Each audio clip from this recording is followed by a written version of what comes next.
Je suis très fier de tous ceux qui entrent en compte dans l'organisation de ce tournoi, notamment les arbitres, le commissaire au match, le journaliste, la police, la médecine sportive. Je suis très fier de ce qui se passe. Lorsque nous avions décidé de lancer ce tournoi, on hésitait sur le résultat sur terrain. Et nous nous sommes dit, lançons-nous quand même. Ce tournoi réunit 10 centres de formation reconnus au niveau de la Ligue nationale de football de jeunes. Le résultat sur terrain, je dois vous dire, chers amis, est largement positif. Nous voulons à ce que les formateurs puissent jauger le niveau de leurs joueurs, de leurs enfants. Et c'est ce qui est fait. Nous sommes agréablement surpris du résultat. Et les responsables des centres de formation eux-mêmes ne cessent de venir nous féliciter.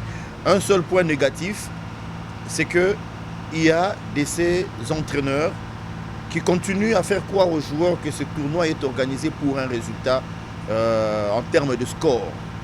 Or, ce n'est pas ça ce que nous voulons. Nous, ce n'est pas le résultat en termes de score.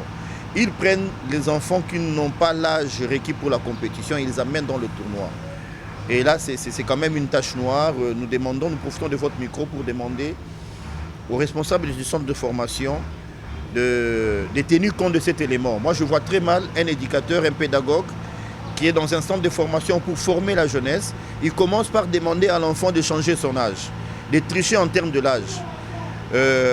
Aux responsables des centres, je dirais, nous serons obligés pour la 4e journée, s'il y a de tels cas, et si on vérifie que tel est le cas, nous allons écrire à la direction technique nationale pour retirer tout simplement le diplôme de l'entraîneur qui aurait permis ce genre de choses. Voilà, le seul point noir, c'est beaucoup plus la triche en termes d'âge.